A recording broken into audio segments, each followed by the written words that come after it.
que cuando el Estado se provee de personal, sí existe la posibilidad de que se genere una relación de carácter laboral, ¿correcto? O sea, hay una relación laboral. O sea, no es porque el Estado tenga pues una suerte de corona en donde el Estado no puede tener la calidad de empleador. No, para el derecho laboral el Estado es tan empleador como cualquier privado, o sea, como cualquier dueño de una fábrica, dueño de una industria, dueño de una empresa. O sea, el Estado también asume el rol de empleador en esa relación con la persona que se está proveyendo para que labore, ¿no es cierto?, para esta entidad. Entonces, la tesis, repito, que surge bajo la égida, bajo la influencia del derecho laboral, es la llamada tesis contractualista, mediante la cual sí se genera una relación laboral, ¿correcto? Entonces, un poco para resumir rápidamente, ¿no?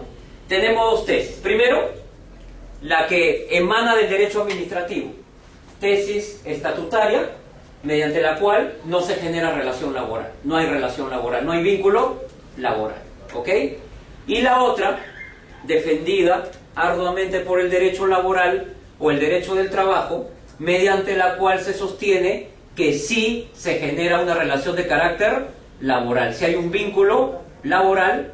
Por lo tanto, el empleador, ¿no es cierto?, el Estado, tiene la categoría o la calidad de empleador.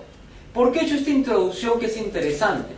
Porque claro, a la luz de nuestro pensamiento moderno, creo que es de esa situación ya no nos queda ninguna duda. O sea, no nos queda ninguna duda a la luz del presente que existe un régimen laboral público. Eso es lo que estamos tratando el día de hoy. O sea, régimen laboral público. O sea, eso ya está por descontado. O sea, aquí ya no vamos a negar que el Estado es empleador.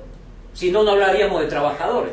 Si no, la 276 o la 728 o el CAS no tendrían 30 días de vacaciones, ¿no? No tendrían derechos, por ejemplo, como la CTS, que no lo tiene el CAS, por cierto, ¿no es cierto?, la CTS, o no tendrían, por ejemplo, el aguinaldo, ¿no?, que es lo que viene a ser la gratificación en el ámbito privado, pero el término correcto en el ámbito público es aguinaldo. Entonces, definitivamente, a la luz de los tiempos modernos, a la luz de la realidad, a la luz del presente, ya no nos queda ninguna duda que finalmente se ha tenido que aceptar que sí hay la posibilidad real de que se genere la tesis contractualista de una relación de carácter laboral, ¿no? Entonces, como decía al inicio de la explicación, ¿qué sería lo ideal, no? ¿Cuál hubiera sido el mundo ideal? El mundo ideal, para muchos, de todas maneras lo digo, para un poco ver cómo sería esto, el mundo ideal en el ámbito laboral en el Perú sería que en el régimen privado, o el régimen privado, tenga su propia normatividad, ¿correcto? Tenga su propia norma, unificación de la legislación en el ámbito privado. Y que en el ámbito público también se tenga una sola normatividad. O sea, ¿cuál sería el mundo ideal? Lo ideal hubiera sido que en el ámbito privado solamente se aplique la 728, ¿correcto? Todo lo que está en el sector privado, 728. Y que en el ámbito público, todo lo que está en el ámbito público estén bajo la 276. Eso hubiera sido lo ideal, eso hubiera sido lo correcto.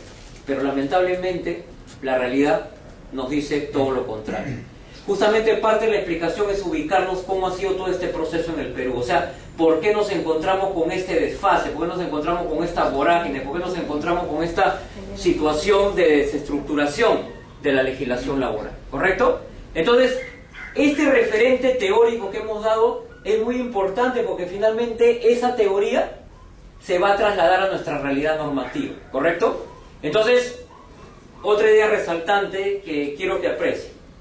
Definitivamente el Estado, y creo que ya ha quedado dejada traslucir bajo las primeras ideas que hemos planteado el día de hoy, definitivamente nos queda claro de que el Estado, para que pueda funcionar, o la repartición pública para que pueda funcionar la maquinaria estatal, el Estado requiere contratar personal. Eso no nos debe quedar ninguna duda. O sea, requiere el Estado de personal, ¿correcto? La repartición pública requiere de personal. Para poder funcionar, pues, para que la maquinaria estatal pueda funcionar, requiere de personal, ¿correcto? Proveerse de personal, como se dice en el argot. Proveerse de personal. Pero eso le genera también más gasto Justo, doctora, usted ha dado en el clavo. Usted ha dicho la palabra, no es que sea pitoniza, pero ha dicho la palabra correcta, ¿no? Ha adelantado la idea que yo más o menos iba a decir prácticamente como corolario final, ¿no? Siempre ese es el tema de fondo. Fundamentalmente, como estamos hablando del Estado, el tema presupuestal. Ahí está la clave. Ahí está la clave de todo. Ahí está el quid del asunto.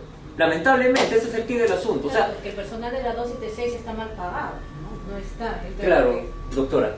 Cuando lleguemos a ese punto, ¿ya? No hay problema. No es que le estoy cortando, al contrario. Yo quiero que intervenga porque esto tampoco se trata de un monólogo. Pero, de todas maneras, voy a tratar de llegar a ese punto. Y es verdad. O sea, vamos a ver una serie de aspectos negativos, ¿no? Una serie de aspectos en donde tendremos que ver una serie. Por ejemplo, algunos dicen, todo depende del huevo de cristal con que se mire. De repente la 276 aparentemente está mejor en determinada situación que de repente la 728. O de repente la 276 o el CAS momentáneamente, a pesar de ser precario, de repente remunerativamente está mejor que la 276. Pero eso depende, porque la 276 es de largo aliento, pero el CAS se puede terminar mañana y no pasó nada. O sea, aparentemente gano más, pero ¿en cuánto tiempo? ¿En menos tiempo? Quizá como 276 no gano tanto, aparentemente, ahí eso lo digo aparentemente, dependiendo también de ese F1, F2, ¿no? Y eso ya no quiero entrar en tanto detalle. Es como preguntarle la edad a una mujer. Entonces mejor, en ese tema, ¿no es cierto?, todo depende con el cristal con que se mide, ¿correcto? Pero definitivamente hay varios desfases que se pueden... Yo les, por ejemplo, un ejemplo así muy sencillo, para pintarlo de cuerpo entero. Por ejemplo, a ver, ahora que nos acercamos a la Navidad, que el tiempo se está volando, está yendo rápido.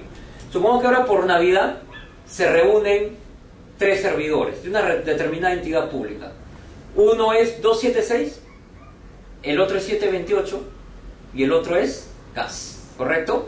Entonces se reúnen ahora en el mes de diciembre. De repente se les ocurre reunirse en la esquina del Banco de la Nación más cercano para poder cobrar su aguinaldo. Entonces, primero entra al Banco de la Nación, el de la 276, y ya entra resignado, porque hay una ley de presupuesto que ya le ha puesto un monto, ¿no? Y sobre eso ya no hay nada que hacer, ¿no?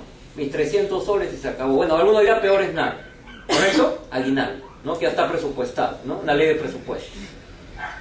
El de la 728 respira un poco más, porque ese servidor de la 728 gana 2.000, pero como está bajo el régimen privado, recibe, y ojo, con la ley 29351, que ha dado esta norma hasta el año 2014, gratificaciones, acuérdense que ahora el pago que se hacía por gratificación, el aporte de salud, va al trabajador como un bono extraordinario, y aparte no se le descuenta régimen pensionario, o sea, recibe más que antes, un poco más todavía.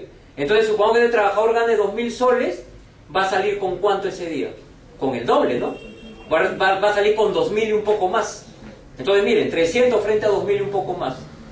Y el CAS, por lo menos, si es devoto de San Martín o de algún santo, por lo tanto ya respiró tranquilo, porque ya desde el mes de julio está dentro del pago del aguinaldo, ¿no? Con la ley 29849. Entonces por lo menos también va a recibir 300 soles. Pero miren, ese es en relación con ese tema. Pero en relación, por ejemplo, con la CTS, ¿no? En relación, por ejemplo, con el tema, por ejemplo... sí, pase. Disculpe que no lo haya visto. Pase, por favor, pase. Por ejemplo, en el tema pensionario, en el tema de la estabilidad. O sea, yo diría que habría que analizar para ver los pros y los contras. Es como yo digo siempre, todo es relativo. Es como cuando uno no está seguro si le conviene afiliarse al Sistema Nacional de Pensiones, a la ONP o a una AFP, ¿no? Hay que pensarlo. Como todos sabemos, desde que se ha dado esta ley de libre desafiliación, cuando uno ingresa a laborar, ¿no es cierto?, a trabajar, tiene derecho a que el empleador le entregue un boletín y el trabajador tiene 10 días para meditar si va a ir a la ONP o si va a ir a la AFP, ¿no? ¿Por qué? Para poder pensar qué le conviene. Porque no necesariamente nos conviene de repente la ONP, no es así. Va a depender de varios puntos, la edad, la cantidad de aportes, me dejo entender, o sea, y para el que quiera saberlo mejor yo le doy un alcance muy interesante, porque siempre se aprende en el camino. Aquel que quiera saber de repente si le conviene desafiliarse, si le conviene mantenerse en la ONP o si le conviene mantenerse en la AFP, vayan a la ONP y la ONP gratuitamente, sin ningún costo, hace un estudio de acuerdo a los datos que ustedes les alcancen con los documentos. La ONP les evacúa un estudio de cuánto sería su pensión en el sistema privado y en el sistema público. Muy interesante, ¿eh? Se los comparto para que lo conozcan, pero es muy interesante esto porque, como les digo, todo va a depender de una serie de factores, ¿correcto? Ya, perfecto. Entonces continuamos. Después volvemos al lado 76, doctora, no se preocupe. ¿Ya? Ya. Aunque la mayoría, el tema que yo les digo por experiencia, por realidad, por tener estos tipos de conversatorios, la gran mayoría saben cuál es el tema que quiere escuchar el CAS. Se lo juro. ¿Sí? Quizá de repente porque 276 están quedando reducidos a su mínima expresión, ¿no? Porque acuérdense que la 276 como que tiene un corte que vamos a entender ahora por qué a partir de los inicios de los 90. O sea, hasta el año 90, 91, como que se cerró el caño para la 276, ¿no? O sea, el agua estaba discurriendo bien y de repente la cañería se cierra entre el 90 y 91. Creo que vamos a explicar el día de hoy. Entonces, ahora es muy difícil ver un tema de 276 porque hay que ver el CAC, hay que ver el PAD, hay que ver una serie de factores. O sea, verdaderamente lograr ingresar a la 276 es verdaderamente un albur. Correcto, es sacarse la lotería, por decirlo menos, frente al panorama que tenemos. Correcto, no es que quiera desanimarnos, sino la triste realidad. ¿Ok? Ya les he dicho, prácticamente todo es CAS. Correcto, todo es contrato administrativo de servicios, que es un contrato laboral. ¿Ok? Perfecto. Entonces, bajo esa visión, ¿cuándo hablamos en el Estado peruano de una formalización de la carrera pública en el Perú? ¿No? O sea, ¿cuándo hablamos ya de una formalización de la carrera pública? Es decir, ¿cuándo hablamos propiamente del desarrollo de la carrera pública en el Perú? ¿Cuándo tenemos ya una normatividad que nos permita hablar con mayor solidez de la carrera pública en el Estado peruano? Miren, señores, en este recuento histórico, la primera norma, la primera ley que regula la carrera pública en el Perú fue la famosa ley, de repente algunos se acuerdan, ley que tengo que mencionar su nombre correcto, decreto ley, porque fue un decreto ley, el decreto ley 11377. No sé si alguno de repente lo tiene en su memoria. La 11377, ¿alguno se acuerda? La 11377, a ver, claro, la 11377 es la llamada Ley del Estatuto y Escalafón del Servicio Civil, ¿correcto? La 11377. La 11377 fue promulgada el 29 de mayo de 1950. Ya es la norma de 1950. 1950 donde el gobierno de Manuel Apolinario Odría. ¿Ya? Entonces, durante el gobierno de Manuel Odría se promulgó el decreto ley 11377. ¿Ya? Le voy a contar la historia porque tengo ahí una suerte.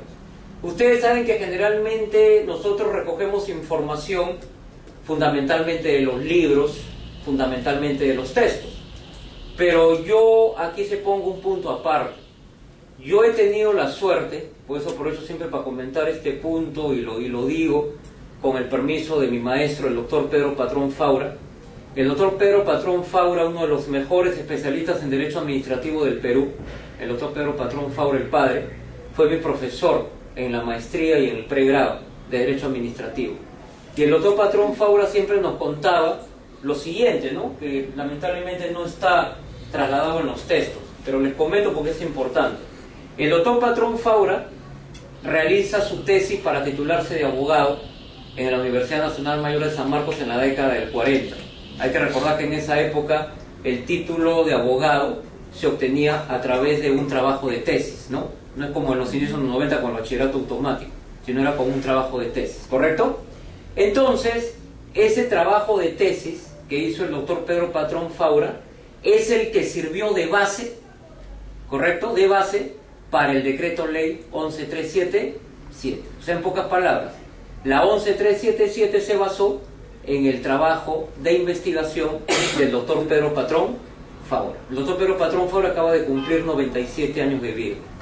¿Ya? Todavía está vivo el doctor y está bien lúcido y verdaderamente yo les cuento ese dato porque es importante para tener la idea de cómo nace la primera norma que enmarca todo lo que es la carrera administrativa. Y como pueden ustedes ubicar, si me han prestado atención al año 1950, quiere decir que verdaderamente si hablamos de data, o sea de tiempo, no es tampoco un tiempo tan lejano, ¿no? Yo no estoy hablando de los inicios de la República, de San Martín, del 1821, no.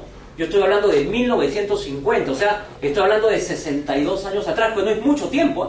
Cronológicamente no es mucho tiempo, señores. O sea, advertamos eso, no es mucho tiempo. Entonces, el decreto ley 11377 es la norma que nos estructura por primera vez la carrera administrativa. Y acá viene el gran dato. El decreto ley 11377 se basó en la teoría estatutaria, ¿correcto? O sea, no había relación laboral. ¿Ya? Pues ahora ustedes me entienden por qué quería explicar eso primero.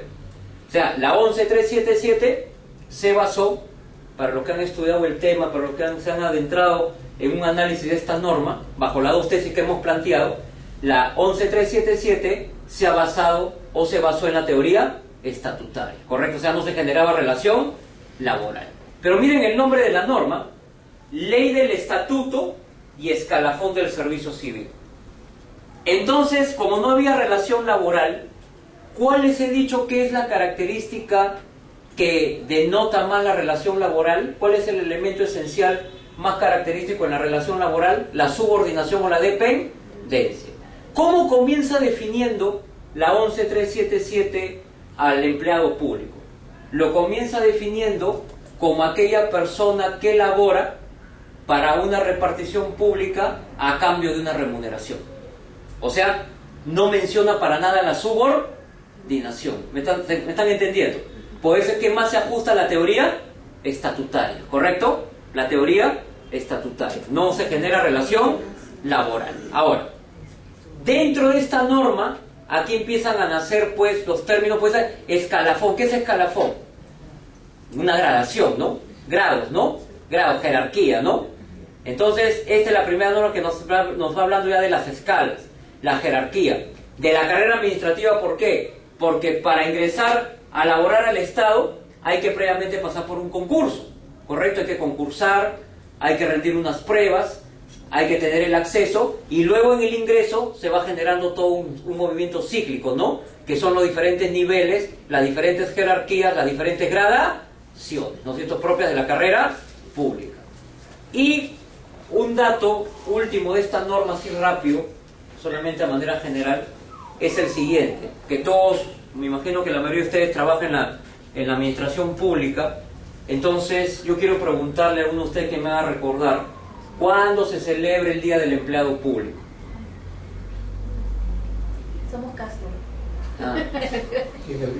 Ya, pero igualito, ya todos estamos demarcados como empleados públicos, ¿sabes? Ya. A ver, ¿quién lo recuerda? No le pregunto si trabajan en recursos humanos o personal, porque ahí se tendrían mal. No hay problema. A ver. Bueno, para que lo anoten y siempre lo tengan presente, o cuando vayan a recursos humanos, díganle al jefe de recursos humanos, coloca un cartelito ahí. ¿Ya? El Día del Empleado Público es el 29 de mayo. 29 de mayo. Por lo menos cuando se lleguen el 29 de mayo se van a acordar de mí. ¿Ya? 29 de mayo. ¿Ya?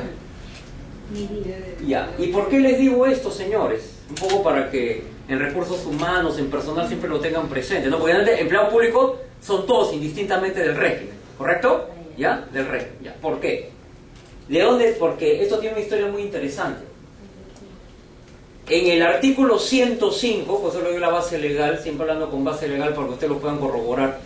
Por si acaso el decreto ley 11377 está bien colgado en la página web y está bien colgado, perdón, en el YouTube. Pueden entrar al Google, pueden entrar al YouTube, pueden entrar a cualquiera de estos medios, mecanismos que existen del avance de la ciencia y la tecnología. Entren al Google, pongan decreto ley 11377, le va a salir el texto completo. Entonces, ¿qué dice el artículo 105 de la 11377? El artículo 105 de la 11377 dice de manera concreta y de manera taxativa: el día de la promulgación de la presente norma será considerado como el Día del Empleado Público. Ahí está la base legal.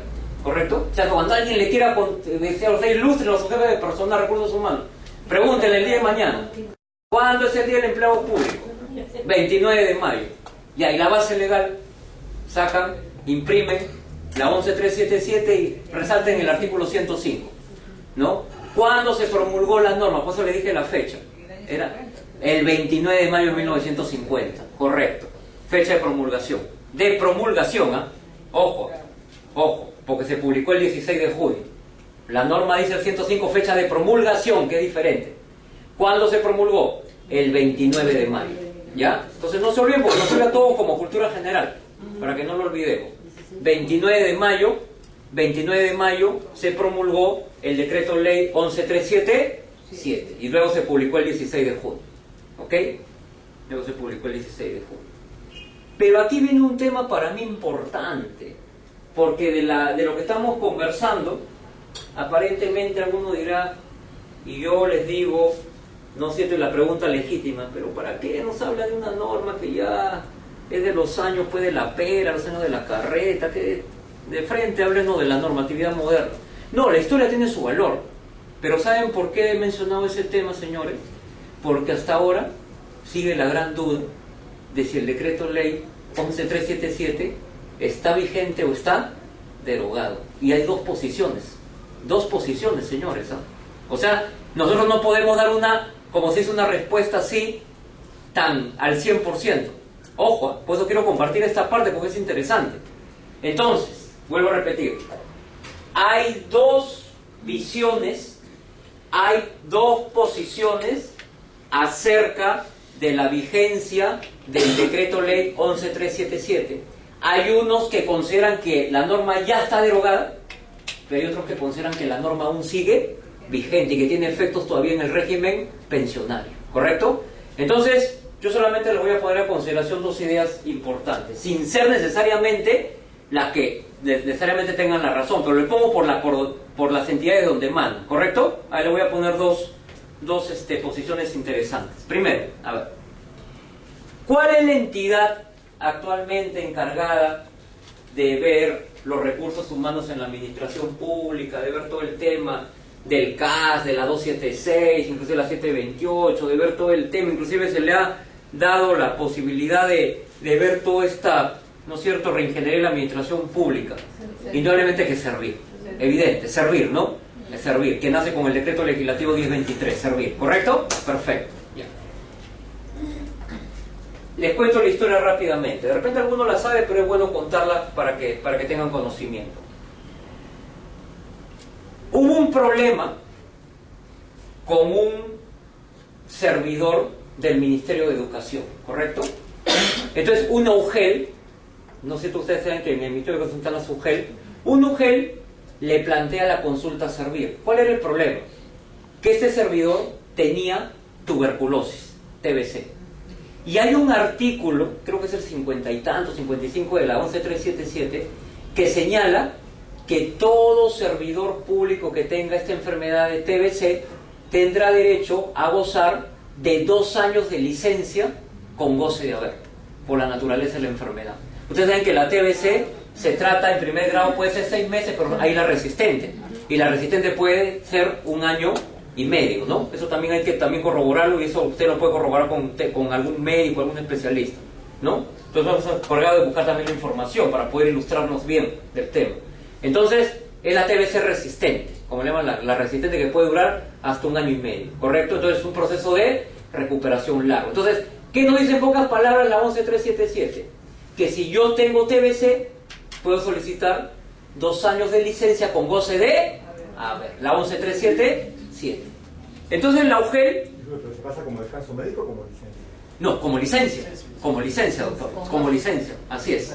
Pues es interesante el tema, por eso les digo, por eso, en pocas palabras también les lanzo la idea de que lean la 11377, porque ahí van a encontrar algunos aspectos interesantes, ¿no? Entonces hay que ver también estos temas para ver cómo finalmente, claro, es que ahí entramos a una serie de disquisiciones, doctor, le comento, porque se entendería que todo el tema lo tendría que manejar la Ley de Modernización de la Seguridad Social en Salud, ¿no es cierto? Pero de todas maneras es un tema interesante, por el tema justamente que le digo de las dos visiones sobre la ley, que uno dice que está derogado y otro dice que no está derogado, ¿correcto? Pero, Ya. hacer una pregunta. Sí. ¿Y eso lo paga la institución Con goce de empleadora o lo paga de salud? No. Se entiende Hasta el día que... 20, hasta el día 20 lo paga la institución. Claro, Y se, el resto- claro, se entiende que es la entidad, claro, se entiende que es por el salud, así es, claro, correcto, claro, porque si no estaríamos rompiendo el régimen que está en la ley de normalización de la seguridad social en salud. Si nos vamos al hecho del tiempo por la naturaleza de la enfermedad, ¿correcto? El tratamiento un poco que sale de lo común, ¿no es cierto? Perfecto, ya, ok. Entonces, aquí el tema era interesante por el tema de la vigencia de la norma. Me voy fundamentalmente a este terreno, doctor, ¿ya? Que es un tema interesante por eso. Entonces, se plantea por escrito la consulta servir. ¿Estamos? Se plantea por escrito por parte del UGEL. Y servir evacúa un documento, que usted lo puede encontrar también en la página de servir. Y el documento, es interesante el comentario que hago porque el documento, ¿saben qué fecha tiene? O sea, la respuesta de servir, 12 de abril del 2012. O sea, ahora, hace poco, 12 de abril del 2012, ¿dónde estoy hablando? Pues de hace años atrás, no, 12 de abril del 2012, o sea, reciente, ¿correcto? Entonces, inclusive en el Google, a veces uno dice a veces, uno entra al internet y pierde el tiempo, no señores, a veces entra al internet para cuestiones útiles. Entonces traten de poner también, ¿no es cierto?, resolución de servir sobre la 11377, ahí también le va a salir rápidamente, ¿correcto? Ya, perfecto. Entonces les cuento la historia. Continúo con la historia. Entonces, ¿qué dice servir? Así de manera categórica, ¿no? Porque no va a entrar en la disquisición de su, ¿no es cierto?, asesoría jurídica. Inclusive el documento está firmado por el director de servir, el doctor Cortés Carcelén, que como todos sabemos es un gran laboralista, ¿no? El doctor Juan Carlos Cortés Carcelén, que es un notable laboralista, profesor de la Católica. Entonces, está firmado por el doctor. Entonces, ¿qué dice este informe de manera concreta? Que para asesoría jurídica del servir, el decreto ley 11377 tácitamente ha sido derogado por el decreto legislativo 276. Esa es la respuesta así, de manera concreta. Repito, para este informe de servir de asesoría jurídica, el decreto ley 11377 ya ha sido derogado. O sea, la posición ¿cuál es? Está derogado por el decreto legislativo 276. ¿Pero qué tipo de derogación? Tácita. Ojo con eso, porque ahí viene el cuestionamiento, ¿correcto? Derogación tácita. Entonces, lo interesante del trámite es que los del Ministerio de Educación volvieron a enviar un documento diciendo que no estaban de acuerdo con ese criterio. Que el decreto ley 11377 para ellos, que habían hecho otras consultas privadas a otros estudios, etcétera, sí estaba vigente, ¿correcto? O sea, ahí viene la contradicción. Pero me interesaba comentarlo, ¿por qué? Porque finalmente es la posición de servir, ¿correcto? Que puede estar equivocado o no puede estar equivocado.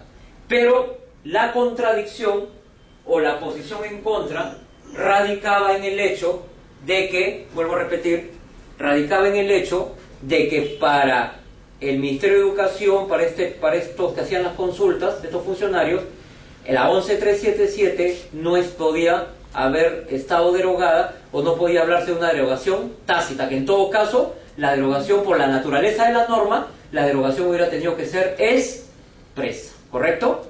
¿Ya? Entonces aquí entramos en una contradicción. Y luego, el segundo punto o el segundo aspecto, la segunda posición, que emana del Tribunal Constitucional, ¿correcto? Del TLC. Perdón, el Tribunal Constitucional, TC. El Tribunal Constitucional.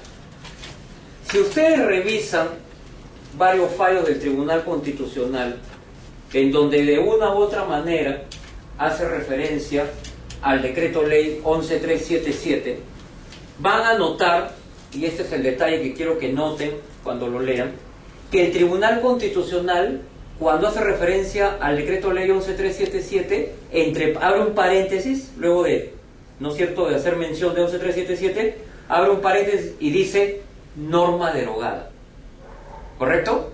O sea, ¿cuál sería entonces la posición del Tribunal Constitucional?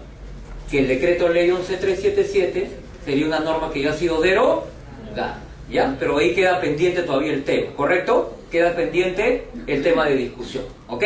Perfecto. Ya. Entonces seguimos con la secuencia. Estamos en 1950. Para 1950, entonces, si nosotros vemos el Estado peruano, en cuanto a regímenes laborales, proveerse de personal propiamente, tenemos que se abre una primera norma embrionaria, que es el Decreto Ley 11.377.